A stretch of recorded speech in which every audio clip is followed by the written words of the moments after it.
The sun blazed over Redemption Creek like a tarnished brass coin pressing down on the weary town with merciless weight. Before we kick off this adventure, don't forget to hit like on the video and let us know in the comments where you're watching from. Whirlwinds of dust coiled through the crooked streets, carrying with them the muttered prayers and curses of folks who had tried to bend this harsh land to their will. On the far edge of town, where the clapboard buildings gave way to endless prairie, stood a small, weather-beaten chapel, its once white boards peeling under years of wind and sun. Ada Rose lingered in the doorway of the parsonage beside it, her slender shape framed by the gloom within. Dressed head to toe in black, she looked less like flesh and blood, and more like a shadow called to life. 6 long months had passed since they lowered Eli McKenna into the hard ground behind the chapel.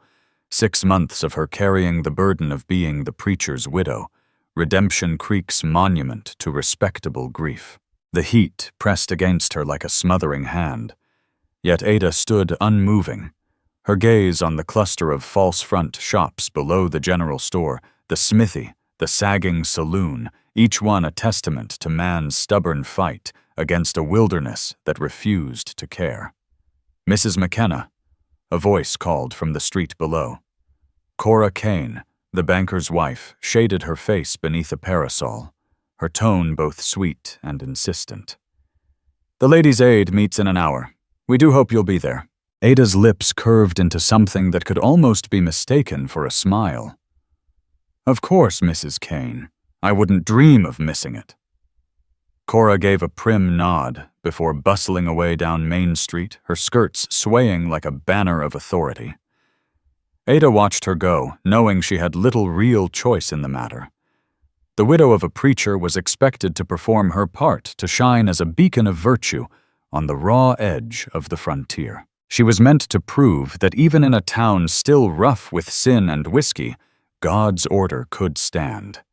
Then came the steady beat of hooves from the west. Ada's hand rose instinctively to the small cross at her throat as a rider appeared out of the heat shimmer. Something about the man's seat in the saddle set him apart, neither stiff like the townsman, nor careless like the cowhands. He moved with a quiet ease that spoke of long roads and far horizons. His bay mare was streaked with trail dust, his face hidden beneath the brim of a weathered hat. As he neared the edge of town, she caught glimpses of worn leather, the flash of silver spurs, the relaxed curve of his hand near the revolver on his hip. He passed the chapel without a glance, yet the tilt of his head told her he knew she was watching. Down below, conversations faltered. Eyes followed. Strangers came and went through Redemption Creek, often enough the town sitting square on the trail between Fort Worth and the northern camps. But this man, this stranger, carried an air that unsettled folks. Maybe it was the way he moved, measured and sure, like a man who knew hesitation could mean a bullet. Or maybe it was simply that he rode alone, with none of the trade goods or company that usually marked travelers. Ada saw him swing down at the Broken Wheel Saloon, hitch his horse with the easy practice of a seasoned hand, and push through the bat wings. She could almost hear the collective breath of the townsfolk, catching another drifter stepping into their fragile order. She closed her own door, then shutting out the heat, and the questions that rattled her thoughts. Inside, the air smelled faintly of soap and old wood, every corner kept spotless. Eli had always preached that cleanliness stood next to godliness, and nothing in the house had been moved since his passing. Keeping it so was her way of holding on to what was gone. In the kitchen, she cut a cake. She had no taste for brewed tea that would be bitter on her tongue, glancing out toward the cemetery where Eli's headstone stood straight and sure among the leaning markers. Folks said he'd been a good man, a man of God, who brought the word into the wilderness. And she had played her role, tending house, keeping the peace, never daring to question the path laid out for her. The shatter of glass from the saloon reached her ears. She didn't need to look to know what it meant. The drifters' arrival had stirred the nest. Harsh words, raised voices, the old ritual of men testing one another's strength was underway. Later, Ada made her way down the hill to Cora Kane's parlor, where the ladies had gathered, dark dresses rustling, sharp tongues wagging. As always, their talk circled around sin and scandal, the endless battle against corruption clawing at the edges of their world. "Did you see that drifter who rode?" In Cora Kane's voice, carried sharp and clear across the parlor, making sure every woman gathered caught her words. Bold as brass, walking straight into the saloon in broad daylight. No good ever comes from the likes of him. Hattie Mae added her schoolmarm tone stiff with disapproval. Men like that trail nothing but trouble. Violence hangs on them like a shadow. Ada Rose sat with her hands folded neatly in her lap, playing her role as the preacher's widow. But behind her lowered lashes, her mind wandered to the stranger, the way Colt McGraw had ridden in, as if the very dust and sky belonged to him. When had she last felt that kind of untamed freedom? When had she last walked through the world without the weight of every eye, every expectation pressing down on her shoulders? Ada Rose Cora Kane called, her sharp gaze fastening on her. "You must be especially cautious. A widow alone beside the chapel, well, it wouldn't do for such a man to take liberties." "Of course not," Ada murmured, though her chest tightened with the familiar ache of being reminded of her precarious standing. A widow with no kin, no means of her own, living off the church's charity. One misstep, one hint of scandal, and she'd be cast out another casualty on the hard edge of the frontier. By sundown, as the sky bled red and gold, Ada hurried up the hill toward the chapel. The town had slipped into its evening rhythm. Raucous laughter from the saloon, the chime of glasses' voices raised in whiskey-fueled boasts. She longed for the safety of her door before night settled, but froze when she reached the steps. There, sitting calmly on the chapel stoop, was Colt McGraw. His hat rested beside him, revealing dark hair streaked with silver and a face carved by years of wind and trail. He rolled a cigarette with steady fingers, unbothered by the impropriety of resting on holy ground. When their eyes met Ada's, heart thundered in her chest. His eyes, gray as storm clouds over the prairie, pinned her with a directness that left her exposed, seen in a way she hadn't felt in years. The silence between them stretched taut thick with things unspoken. Then he smiled, not the practiced civility of townsmen, but something raw and honest. "Evening, ma'am," he drawled, voice touched by distant places. "Fine church you've got here." Ada knew she ought to scold him, drive him off those steps as Eli would have done, as the town would expect. Instead, her voice betrayed her. "My husband built it," she said softly. "He was the minister here." McGraw's eyes sharpened, taking in her black dress, her measured distance. "My condolences, ma'am." "Recent 6 months." She answered the words, cutting harsher than she meant, edged with bitterness she hadn't known she carried. He nodded once, then rose with that same smooth grace she had noticed before. "Colt McGraw," he said, tipping the brim of his hat. "I'll be moving on in a day or two. Didn't mean to trouble your evening." As he strode past her, Ada caught the scent of leather smoke, and something else, the wild open world he carried with him. She stood rooted, watching him go, shaken by the realization that he hadn't looked at her as the preacher's widow or the town's symbol of virtue, but simply as a woman standing in the fading light. That night, lying in her narrow bed, Ada stared at the ceiling, while the sounds of the town drifted up, laughter, shouting, and somewhere in the distance the cry of a coyote calling to the wild. She thought of gray eyes and sure hands of a man who moved as if no chain could bind him. For the first time since Eli's death, she dared to wonder what might lie beyond Redemption Creek, beyond the suffocating role fate and duty had shackled to her shoulders. The stars wheeled overhead, indifferent to her turmoil, and Ada pressed her face into her pillow, whispering prayers to drown the dangerous longing that stirred inside her. At dawn, sunlight filtered through thin curtains, painting stripes of gold across her wooden floor. Ada lay still, drifting between sleep and memory. Folks always said Eli had been a good man. She remembered being 19 in her father's store back in St. Louis, when Eli's pale hands folded over his Bible, and he spoke of God's calling. "You'll be a helpmate, Ada. Together we'll carry his word to the frontier." Sacred work. She had believed him, packed her things, and followed him west to this dry town, where salvation and damnation walked side by side. Eli had been 15 years older, pouring his passion into sermons, not into her. Their marriage had been a partnership of duty, never a meeting of souls. Now she dressed in her widow's black by rote, buttoning by habit.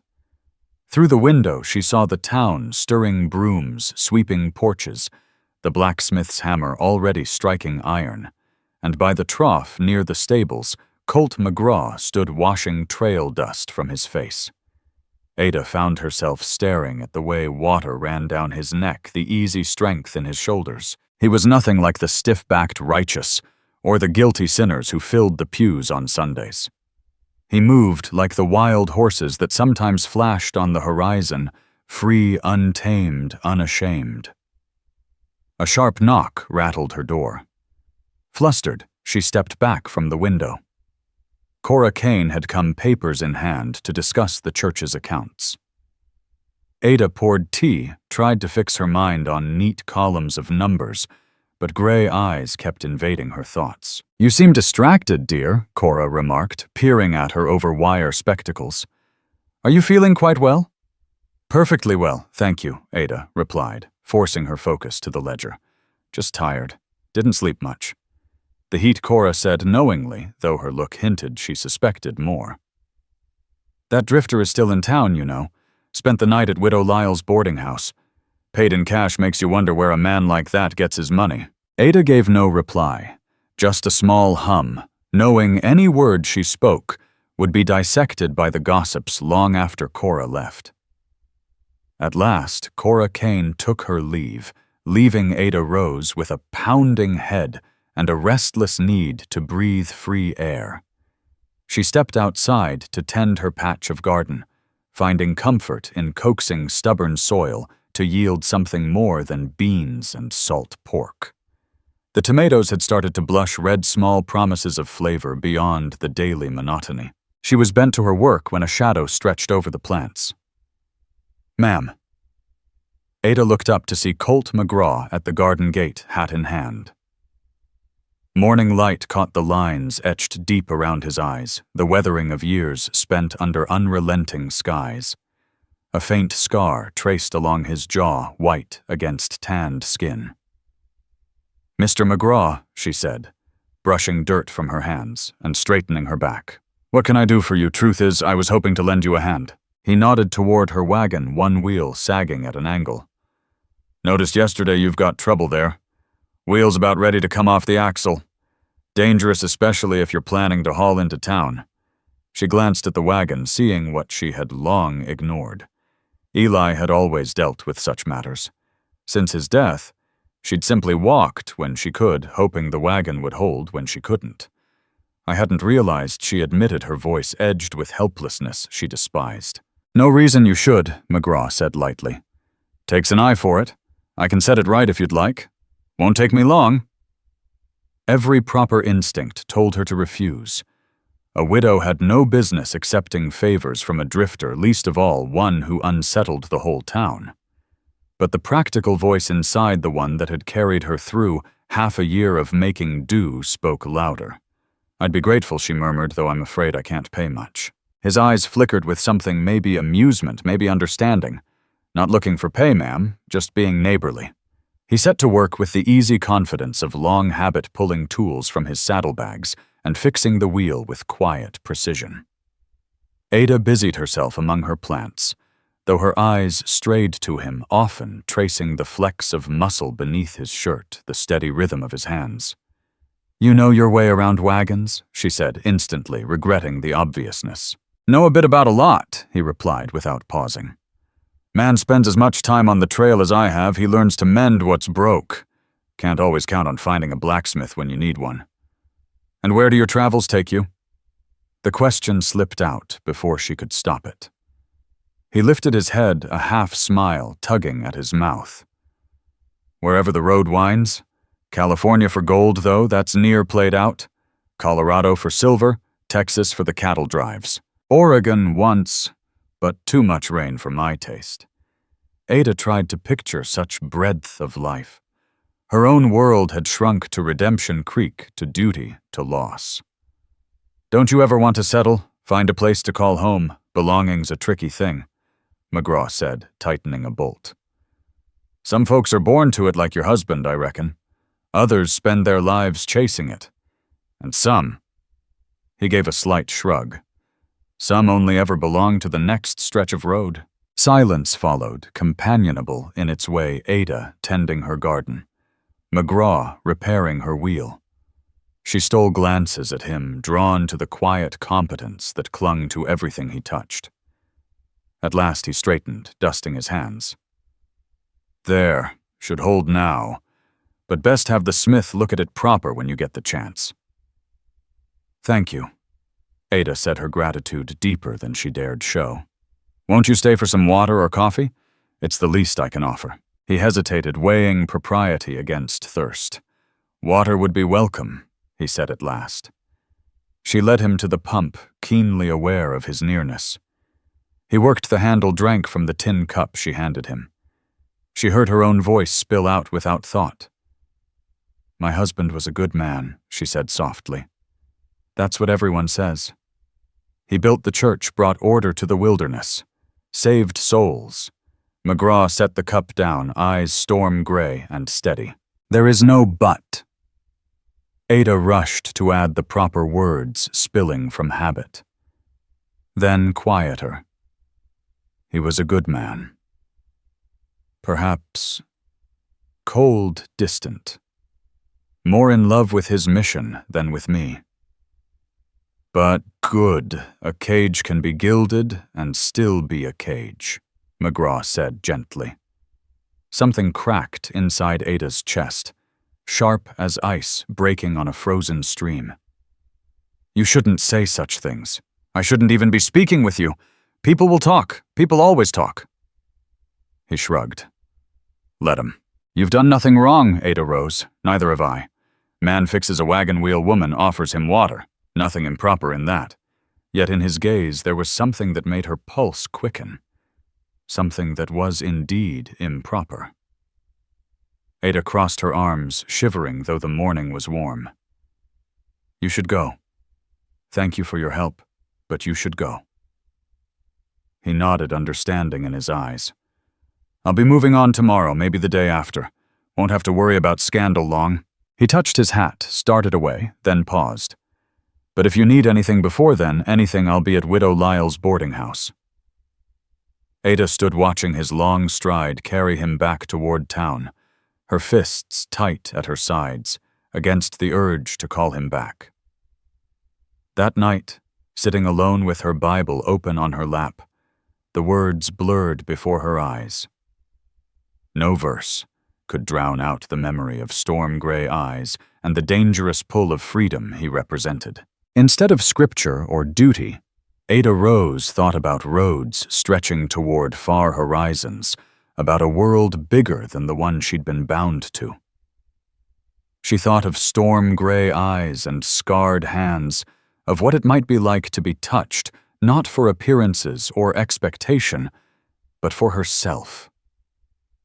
When sleep finally claimed her, she dreamed of wild mustangs racing across endless plains, manes flying like the dark ribbons in the wind. And in that dream she ran with them, her widow's black shredded by speed and freedom, leaving her bare beneath the wide, forgiving sky. By the next evening, a restless ache had settled in her bones.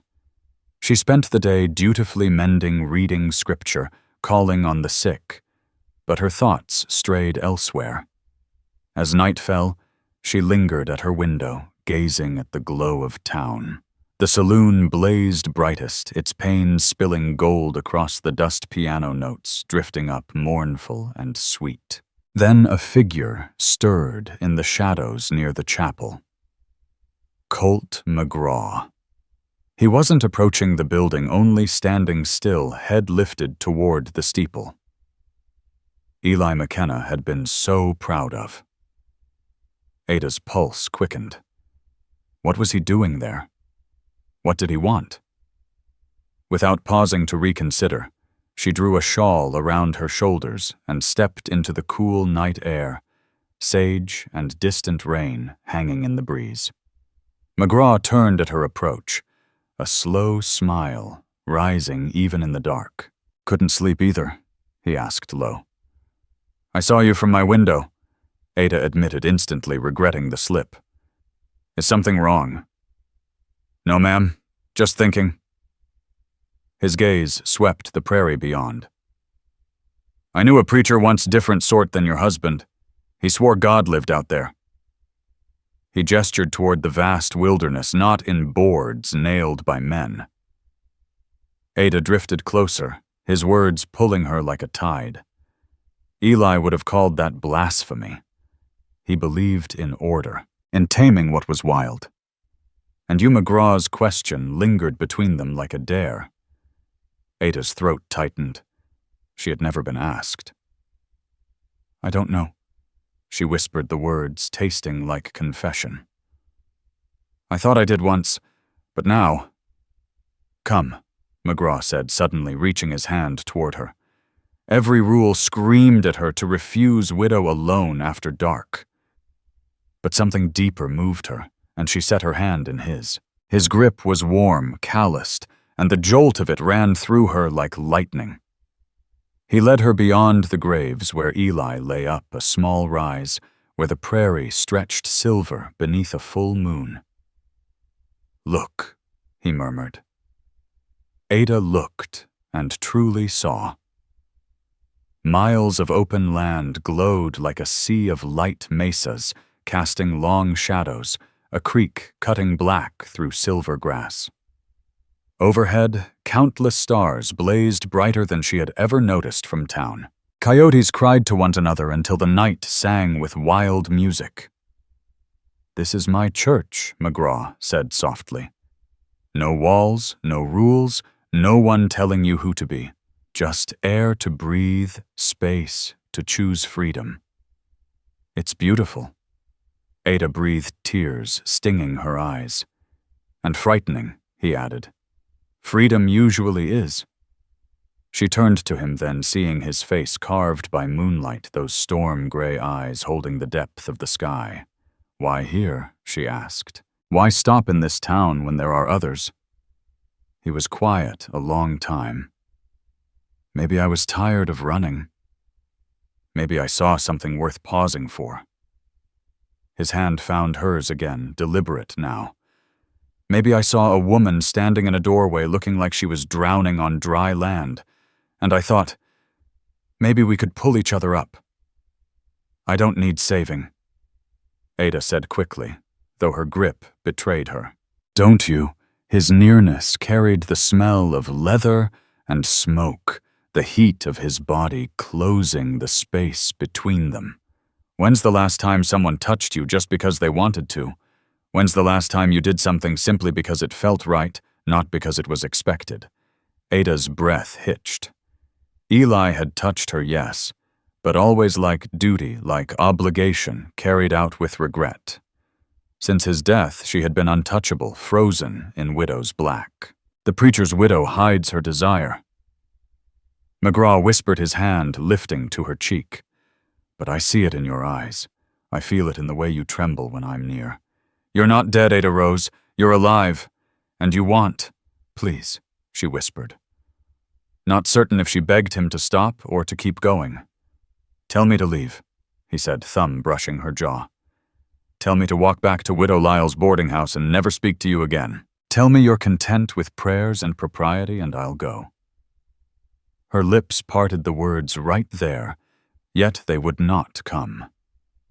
Instead, she leaned toward him, helpless, drawn like a moth to flame. I can't, she breathed. God help me, I can't. His eyes darkened. For a heartbeat, they stood suspended, balanced on the edge of no return. Then, with a sound that could have been a curse or a prayer, Colt McGraw hauled Ada Rose against him. The kiss he gave her was nothing like the cold, dutiful pecks Eli McKenna had once bestowed. This was heat and hunger, a claiming that shook her to her very marrow. McGraw's mouth was fierce, demanding his arms' steel bands, locking her close. Ada gasped, and he deepened the kiss, his tongue bold, sweeping into her mouth. Shock should have stopped her. Instead, her body betrayed her, answering with a passion she never knew she carried. Her fists twisted in his shirt, her body pressing tight to his, as if she could disappear into him. When at last he pulled back, they were both breathing hard, lips swollen from the fire. She could still taste him, whiskey smoke, and wild freedom, something unmistakably male that left her trembling. The drifter forced a kiss that burned her soul, McGraw murmured, voice rough as gravel. Is that what I've done? Ada Rose burned you. Yes, she whispered. The word was confession and indictment both. Yes. God help me. She tore herself from his arms, stumbling back, every nerve alive, her body singing with dangerous awareness. This was what she had been starved for, what Eli's distant propriety had never given her, the raw, startling truth of being fully alive. I have to go, she gasped, clutching her shawl around her. This can't happen, I have to go. McGraw didn't stop her. He only stood, storm-gray eyes fixed on her, seeing straight through her.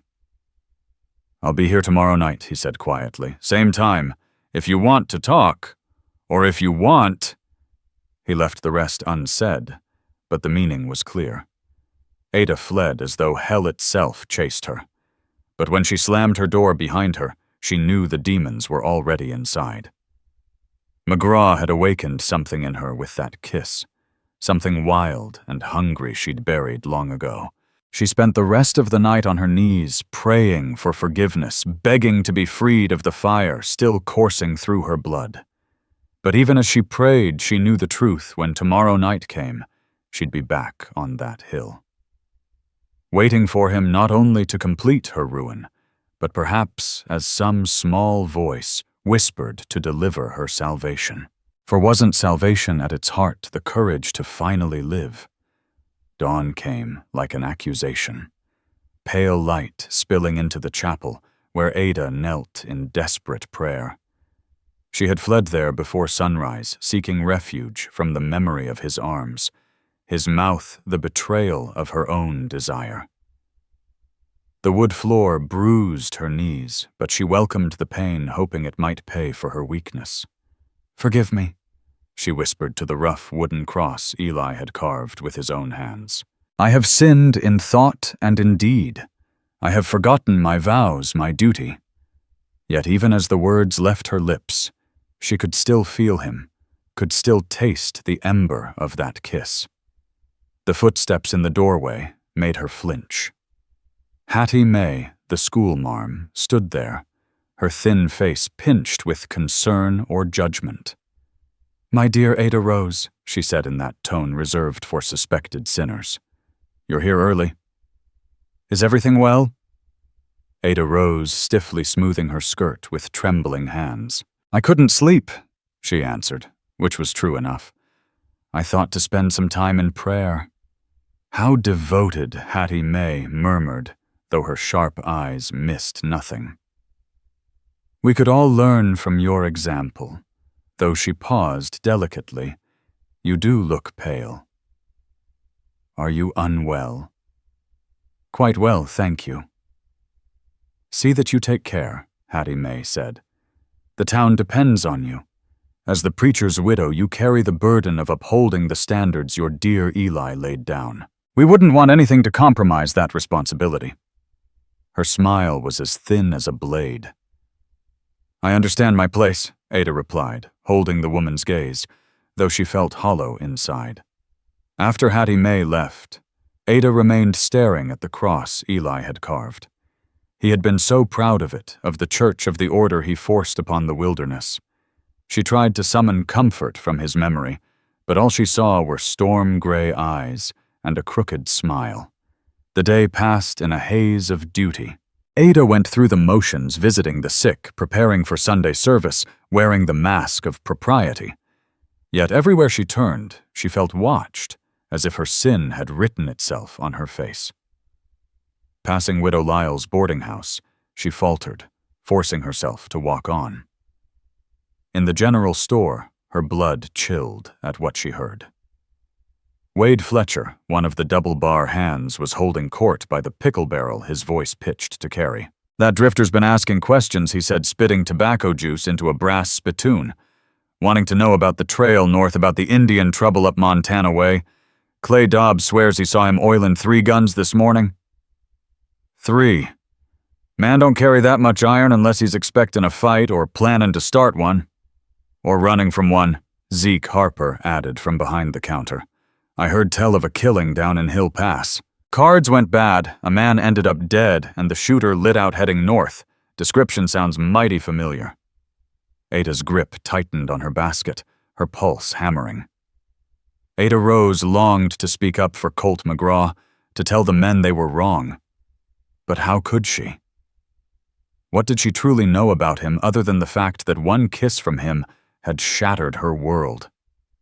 Well, he won't be stirring up trouble here, Silas Kane declared, puffed with the authority of a banker and husband to Cora. Marshal Jed Rourke's keeping watch.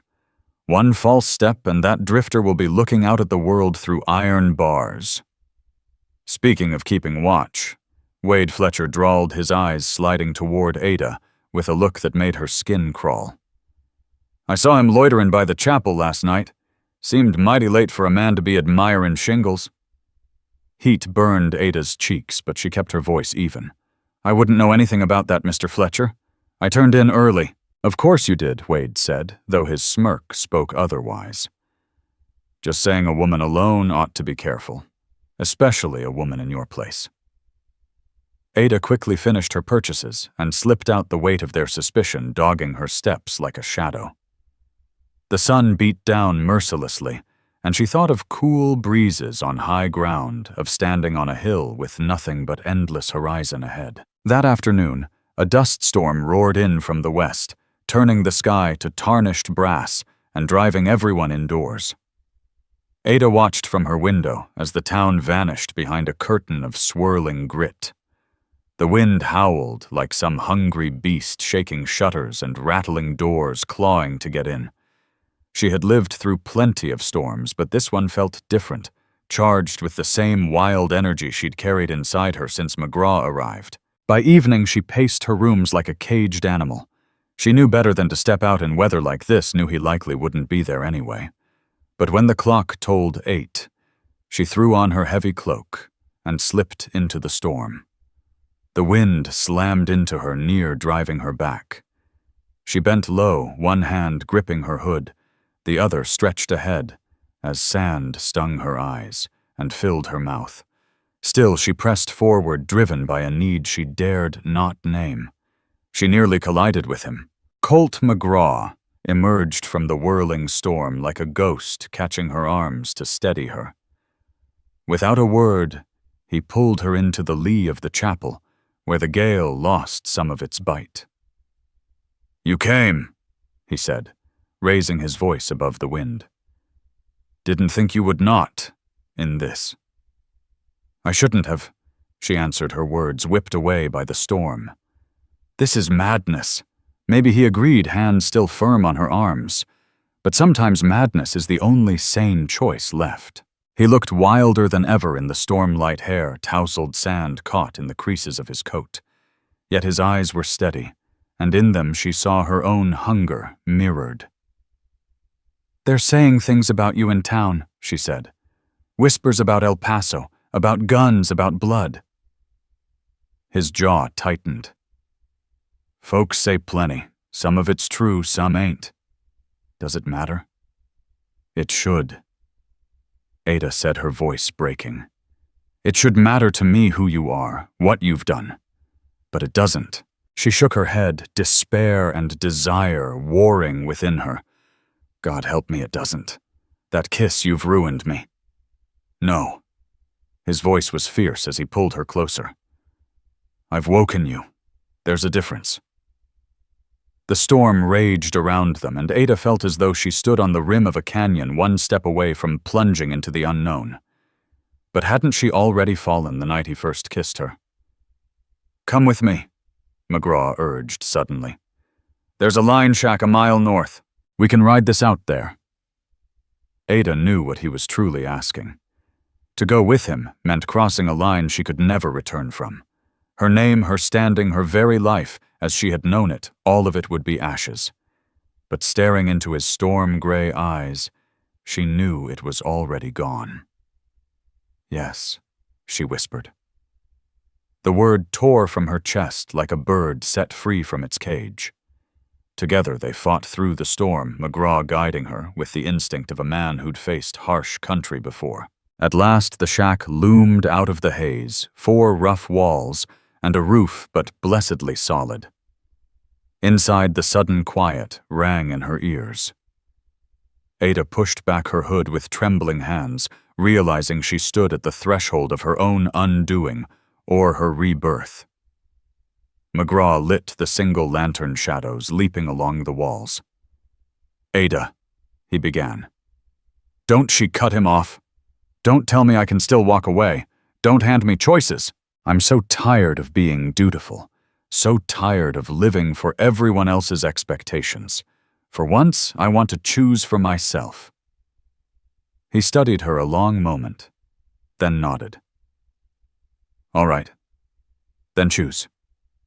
And she did. The lantern flickered shadows dancing as Ada trembled in the stillness.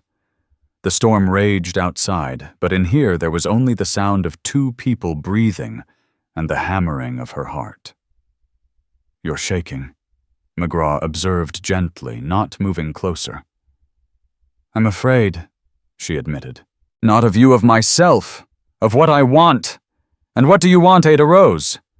The question filled the room heavy as the storm beyond. Ada closed her eyes, trying to shape words around the fire consuming her. "I want to feel alive," Ada Rose whispered. "I've been moving through my days like a ghost, saying what's proper, doing what's expected. Eli used to say earthly desires were chains that bound us from heaven. But what if those chains are the very things he called holy? What if duty, propriety, and reputation are the real prisons?" She opened her eyes to find Colt McGraw watching her with such intensity that her breath caught. "I want to be touched with passion, not duty. I want to be seen as a woman, not as a symbol. I want—" Her voice broke, tears spilling. "I want so many things I was told never to want." McGraw crossed the small space and gathered her into his arms. Unlike their fierce kiss on the hillside, this embrace was tender, offering comfort instead of fire. Ada buried her face against his chest and wept for the girl she had been, for the dreams she'd buried beside Eli, for the life she was about to abandon. "It's all right," he murmured, stroking her hair. "Let it out. You've been holding too much inside." When her sobs eased, Ada pulled back, embarrassed. "I'm sorry. You must think me foolish. I think you're the bravest woman I've ever met," said, cupping her face in his hands. "Takes courage to speak what you want and even more to reach for it," she laughed shakily. "Brave, I'm terrified. The two ain't opposites." He smiled that crooked grin that had haunted her nights. "When I first saw you in that doorway, you reminded me of a hawk caught in a snare, meant for the sky slowly dying on the ground. I wanted to cut it free, though I knew it might claw me bloody. "Did you?" she asked. I did. He showed her a faint scar on his hand. It clawed me good. But then it flew, vanished into the blue, like it had never been bound at all. Ada traced the scar gently. "Maybe I'll claw you too," maybe he said softly. "But you'll fly." The storm outside eased to a mournful whisper. They sat side by side on the shack's rough bench, while McGraw told stories of mountains that scraped the sky, of deserts stretching endless, of cities where thousands stacked lives on top of each other, and valleys so empty a man could ride for days without another soul. "I worked the railroad once," he said, "laid track clear across the continent. Hardest job I ever had, but there was something grand about it, tying the country together, even while I knew it meant the death of the frontier I love." "Do you regret the wandering?" Ada asked. "Sometimes," he admitted. "On cold nights when my bones ache, I think about a hearth of my own. But come morning, I see a new horizon, and know I ain't built for settling." He studied her in the lamplight. "What about you? Do you regret the life you've lived?" Ada thought of her years with Eli, of shaping herself to fit his vision of godliness. "I regret not asking questions sooner. I regret swallowing answers that never filled me. Mostly, I regret it took your arrival to show me I was suffocating." The wind outside died altogether, and stars began to appear. She knew she ought to leave, that every passing minute risked discovery, but she couldn't move, couldn't break the spell that bound them. "Tell me about El Paso," she said. McGraw's expression hardened. "You sure you want to know?" "Yes." He was silent for a moment. "There was a gambler, the kind that bled desperate men dry. I called him on it. He drew. I was faster. And you ran his brother's the mayor. Wouldn't have had a fair trial." He met her gaze evenly. "Does it change things knowing I've killed?" Ada searched her heart for the horror she was supposed to feel, but found only weary truth. Eli killed too in his way, with words instead of bullets, with shame instead of lead. At least your way's honest. McGraw blinked, surprised. "That's dangerous thinking for a preacher's widow." "I'm tired of safe thinking," Ada shot back. "Where has it gotten me alone in a house that feels like a tomb, living out what everyone expects while inside I'm screaming?" She rose, suddenly pacing. "Do you know the worst of it? I'm not sure I mourn Eli himself. I think I mourn the idea of him, the safety he stood for." "Is that terrible?" "It's human," McGraw answered simply. Ada stopped before him, fists clenched. "I need to know, what is this? Am I just convenient? Something you'll boast about in the next town?" McGraw stood slowly, his face grave.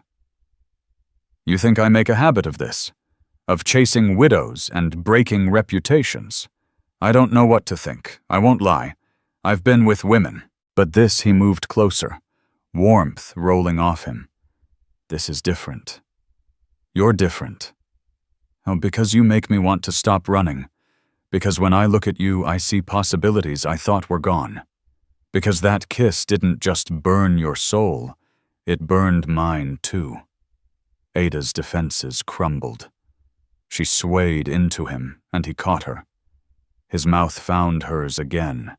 Hungry, desperate, claiming. This kiss was deeper, surer than the first. Ada gave herself over, letting passion sweep aside duty, fear, and propriety. When they broke apart, both were gasping, and pale dawn filtered through the window. "The storm's past," she whispered. "I have to go. If I'm not back before the town wakes, I know." McGraw touched her face gently. "But this isn't over. You know it. We've started something that can't be stopped." Ada nodded, unable to speak. She knew he was right. Whatever lay ahead, she could never go back. The woman she'd been had died in this shack, burned away by passion, truth, and the terrible freedom of choice. As she readied herself to leave, McGraw caught her hand.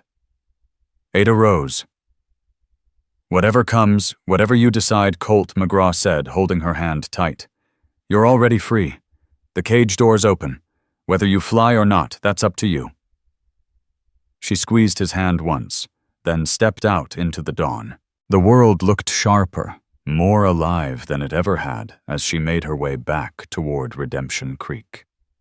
She felt caught between two worlds, the one she'd always known and the one that beckoned beyond the horizon. Behind her, she knew McGraw was watching from the shack's doorway. She didn't turn. If she did, she feared she'd never leave at all. By noon, the gossip had spread like wildfire across dry grass. Ada felt it in every pause, every whisper that died when she entered a room. Widow Lyle had seen McGraw return at dawn, dusty from the storm. Young Luke Fletcher, out checking cattle, had glimpsed a figure in widow's black walking from the direction of the line shack. Ada held her head high as she went about her duties, but inside, she felt as fragile as glass. At the store talk, went silent when she stepped in. At the well, women grabbed their buckets and fled. Even the children stared with wide eyes until their mothers pulled them away. At last it was Cora Kane who confronted her, arriving at Ada's door with a delegation of the town's most upright women. Ada let them in, poured tea with steady hands, though her heart pounded. "We've come out of concern," Cora began carefully. "About your association with that drifter Hattie May," cut in. "Mr. McGraw has shown me nothing but respect." Ada answered, measured. "Respectable men don't linger around churches at night," Hattie May snapped. "And respectable widows don't keep company with such men. I haven't entertained anyone." Ada said the truth, tasting bitter. "Maybe not in your home," Cora conceded. "But appearances matter, and your conduct has given the impression of impropriety. In these matters, perception is everything. Your late husband knew that. He worked hard to set a standard of Christian virtue here. It would be a tragedy to see that legacy undone." Ada felt anger spark hot in her chest, burning away fear. "And what exactly would you have me do?" "Sever ties with him," Cora said firmly. "Make it plain his attention is unwelcome. Better yet, see that he leaves town today if possible. And if I refuse..." The women exchanged grim looks. "Then we'd have to reconsider your position," Cora said. "This house belongs to the church. Your stipend comes from the congregation. Those privileges are extended to you as Eli McKenna's widow, with the expectation that you honor his standards." The threat was as clear as a noose. Comply or be cast out. Ada looked at the women who had brought casseroles and condolences, and saw them for what they were. Not friends. Not sisters in faith. Guardians of a rigid order that gave their own lives purpose. "I understand," Ada said quietly. "I'll give your words all the consideration they deserve." When they left, she stood alone in her parlor staring at the life she had built on borrowed ground. Every chair, every book, every comfort came from the church. Even the dress she wore was stitched from cloth donated by the Ladies' Aid Society. She owned nothing except the fire McGraw had lit inside her. A knock broke her thoughts. She opened the door to find McGraw standing there, face grim. "I heard," he said simply. "The whole town's buzzing." "You shouldn't be here," Ada whispered, but she stepped aside anyway. What did it matter now? The damage was done. "This is my fault," he said once the door shut. "Stop." Ada cut him off. "I made my choice. I'm not a child who needs shielding from the consequences. What will you do?" he asked. Ada moved to the window, staring out at the town that had once been her world. "They want me to send you away, to stand up and reject you. If I don't, I lose everything." "Then do it," McGraw said at once. "Send me off. I'll leave today. Say I forced my attention. Say you turned me away. Your good name will be safe." Ada turned, meeting the pain in his eyes, the sacrifice he was ready to make. And then what? I go back to being Eli's ghost. Pretend last night never happened. Pretend. I don't know what it feels like to be alive. Being alive won't mean much if you're starving, he said harshly. You've got no money, no kin. How will you live without the church's aid? I'll survive, she said, her voice steady. Women have always survived without men's charity. I can sew, cook, take in washing, teach children their letters. I'll make my way. In this town.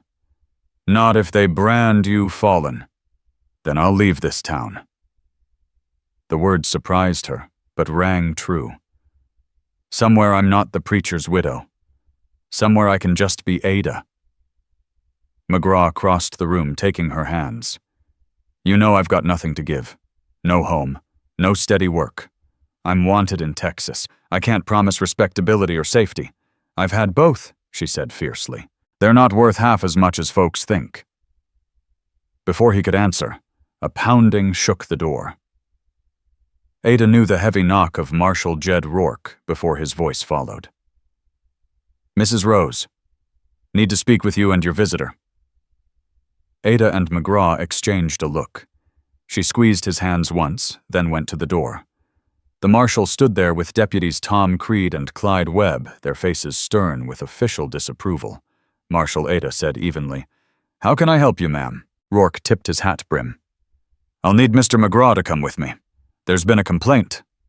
What sort of complaint? McGraw asked, stepping forward. Public disturbance, moral corruption, creating unrest. Rourke's voice was steady, though his eyes carried apology. Harlan Pike, owner of the Double Bar, has formally requested your removal. As a councilman, his word carries weight. Ada's jaw tightened. She knew Harlan Pike well, a hypocrite, who warmed the saloon girls' beds on Saturday and the church pew on Sunday. On what grounds, she demanded? On the grounds your presence disrupts the peace and corrupts the morals of our womenfolk. Rourke answered, fixing his gaze on McGraw. Now you can leave quiet within the hour, or I arrest you and Judge Hartford sorts it out. Your choice. Ada felt rage surge through her. This is persecution. He's done nothing wrong, maybe not, Rourke admitted. But sometimes that don't matter. Sometimes keeping the peace means cutting out the spark before the fire takes hold, right or wrong. Marshal Jed Rourke's gaze fixed on Colt McGraw. So what's it gonna be? McGraw studied him a long beat, then nodded. I'll go. No need for shackles or judges. Give me an hour to settle my tab at Widow Lyle's and gather my gear. No, Ada Rose cried, but he stilled her with a look. It's best this way, he said. But in his eyes, she caught the truth. This wasn't surrender, only a tactical retreat. The marshal and his deputies, Tom Creed and Clyde Webb, escorted him out, leaving Ada alone in her parlor. For a moment, she stood frozen. Then, with sudden purpose, she dragged out her old carpet bag. There wasn't much to pack: her mother's worn Bible, a few photographs, the plain gold band Eli McKenna had slipped on her finger 5 years back. She held the ring in her palm, remembering the hopeful girl who'd accepted it. Slowly, deliberately, she set it on the mantel. That girl was gone, dying a little each day until now. It was time to bury her altogether. She had maybe a day before the church elders cast her out. A day to decide where to go, how to live.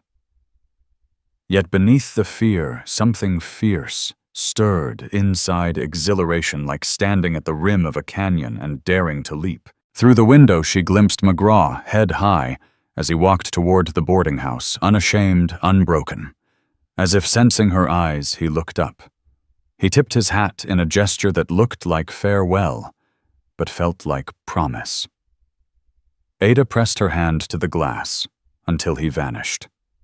Soon she thought it would be her turn to vanish, and instead of dread, she felt something she hadn't known in years. hope. By evening, Redemption Creek lay under uneasy quiet. Word had spread that the drifter was ordered out, but instead of triumph, there was tension like the hush before a storm breaks. Ada sat in her small kitchen, the packed carpet bag hidden beneath her bed. Outside, torches flickered in gathering dark. She recognized Wade Fletcher and a handful of double-bar ranch hands, along with others who haunted the saloon. "The marshal's too soft," she heard Wade growl, giving that drifter time to square up. "Men like him don't have accounts to settle except maybe with the widow." Harsh laughter followed. Ada clenched her fists, nails biting her palms, forcing herself to stay still. A knock at her door made her jump. She moved cautiously, but the voice wasn't from the mob. "Mrs. Rose, it's Doc Tiller. Please, I need a word." She opened the door to find the old physician standing there, medical bag in hand. Beyond him, the crowd quieted to low mutters at the sight of the town's doctor. "Is someone sick?" she asked. "Let me in," he urged, glancing back at the men. "Quickly." Inside, he set down his bag and faced her, his lined face grave. "Ada, pardon the familiarity, but time's short. That mob ain't here to talk. They mean to see McGraw gone tonight, one way or another." The marshal called away. Doc Tiller cut in. "Convenient, isn't it? Some ruckus at the Murphy place. He'll be tied up for hours." Ada felt her blood run cold. They'll kill him, or close enough to it. They'll call it protecting virtue. He pulled a folded paper from his coat. "I've written a letter for you. My cousin runs a respectable boarding house in Colorado Springs. She could use help. It ain't much, but it's a start." Ada took it with trembling hands. "Why are you helping me?" The old man's smile was tired and sad. "Because I've seen what fear and piety can do when they get stirred together. Because Eli, for all his virtues, never grasped that grace is greater than judgment. And because that young drifter saved my grandson's life once, though he don't know I know it. 2 years back in Denver, boy was jumped, near beaten to death. A stranger waded in, fought off 3 men, then disappeared. But I'd know those gray eyes anywhere when McGraw rode into town." Ada's heart hammered. "The mob, we have to warn him." "Already tried," Doc Tiller said. Widow Lyle slipped out the back to tell him, but he refused to run. Said he'd leave on his own terms in his own time. He shook his head. Stubborn fool. A commotion outside drew their eyes. Through the window they watched the mob descending, torches swaying like fireflies in the night, their shouts carrying the fever of men convincing themselves that violence was virtue. "Go to him," Doc Tiller urged. "Slip through the churchyard. You might reach Widow Lyle's boarding house before they do. Come with me, Ada," Rose said, already reaching for her hidden carpet bag. "I'm too old for running," the doctor replied gently. "Besides, someone needs to stay to witness what comes to make sure the truth is told, whatever that truth may be." He squeezed her shoulder. "Go. Now." Ada ran her bag, clutched tight. The cemetery stretched before her headstones, glowing pale under the moon. She tore through the grass, her skirts catching Eli's grave, flashing past in a blur. She felt no guilt leaving it behind, only urgency to reach the living. The alley behind the boarding house was empty when she arrived, breathless and disheveled. From Main Street, the mob's noise grew louder, uglier. Ada slipped through the back entrance and nearly collided with Widow Lyle in the hallway. "Mercy, child," the older woman gasped. "Ada, you shouldn't be here." "Where is he?" Ada demanded. Widow Lyle's face was creased with worry. "Upstairs in his room, cleaning those guns of his. I begged him to slip out the back, but he won't. Says he paid for the room till morning and intends to use it." Ada didn't wait. She hurried up the stairs, taking them 2 at a time, and burst into his room without knocking. Colt McGraw looked up from the revolver he was loading. his expression shifting from surprise to concern. "Ada, what are you—" "They're coming," she interrupted, breath ragged. "A mob. They'll hurt you. Maybe kill you." "I know." He slid another cartridge in with steady hands. "Widow Lyle told me." "Then why are you still here?" He set the gun aside and crossed to her in 2 strides, cupping her face in his hands. "Because running from a mob just feeds it. Because I said I'd leave in the morning and I keep my word. And because," his voice softened, "I hoped you'd come." "This is madness," Ada whispered, tears stinging her eyes. "It ain't pride," he said. "It's principle. A man has to decide where he draws his lines. I've been shoved out of too many towns by too many small men. Not this time." The crash of breaking glass below froze them both. The mob had arrived. McGraw Wade Fletcher's voice bellowed from the street. "Come on out! It's time you left our town." Colt moved to the window, scanning the street. 12, maybe more. Drunk but not too drunk. Armed, though they'd rather not fire if they can help it. He glanced at her. "They want to beat me down, humiliate me, drive me out crawling." A fist pounded on the front door. "We know you're in there." Mrs. Lyle's frightened protests were drowned out by splintering wood as they forced their way inside. Colt checked his guns one last time, then to Ada's shock holstered them. "I won't shoot unless I've got no choice. They're not evil men, just scared ones. Scared of change. They're on the stairs," Ada warned Boots, thudding closer. "Get behind me," he ordered. "No." She stepped forward, planting herself between him and the door. "They won't harm me. I'm still the preacher's widow, whatever else they think of me." The door burst open. Wade Fletcher stormed in with 3 ranch hands, faces red with whiskey and righteousness. They stopped short at the sight of Ada standing guard. "Well, well," Wade sneered. "The widow herself. Come to say farewell to your lover. I've come to stop a killing."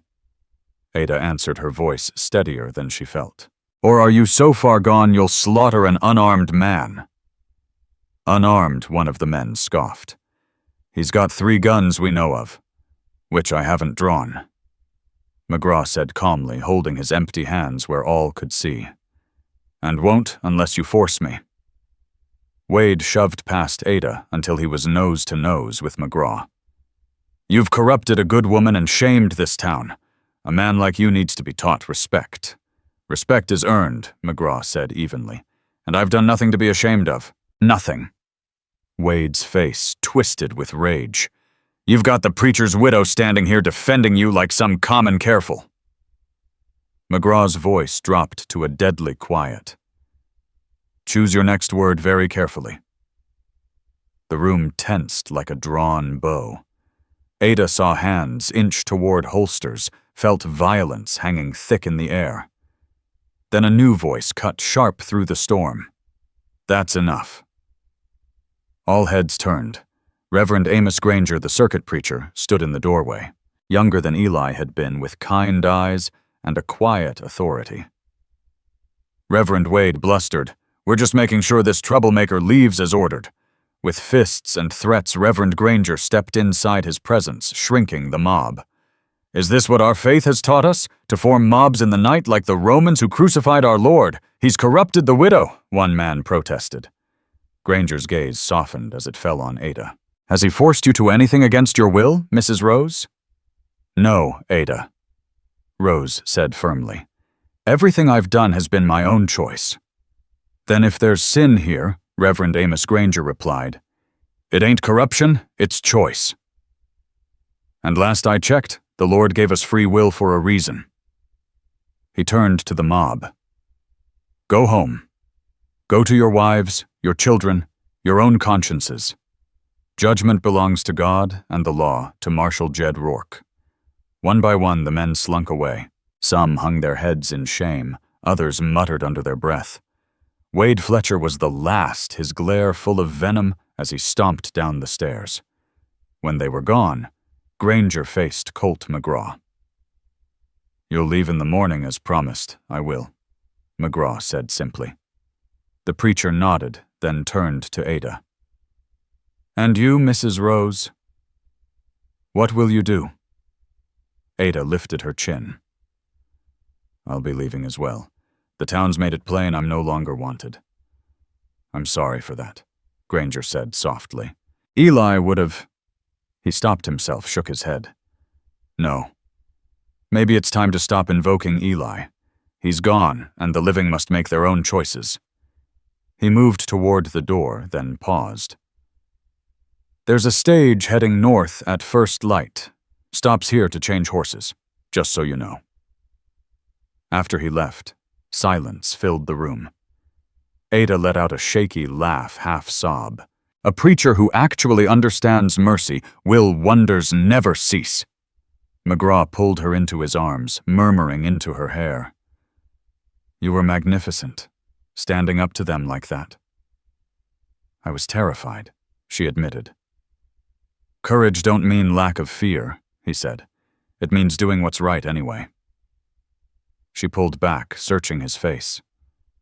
About the mourning, I know she cut in. You have to leave. So do I. He smiled that crooked smile. That stage Reverend Granger mentioned, it's got room for 2. If you're interested. Her heart soared, but she forced herself to be practical. Where would we go north? Colorado, maybe. Or Wyoming. Somewhere we can start fresh. His tone grew serious. I can't offer you much. Life with me won't be easy. But I can offer freedom, respect, and whatever love a wandering man's got to give. Ada thought of what she was leaving behind: the security, the status, the small certainties of Redemption Creek. Then she thought of what lay ahead, unknown, perhaps harsh, but alive with possibility. Yes, she whispered. Yes to all of it. They spent the night talking, planning, holding each other, as if they could freeze time.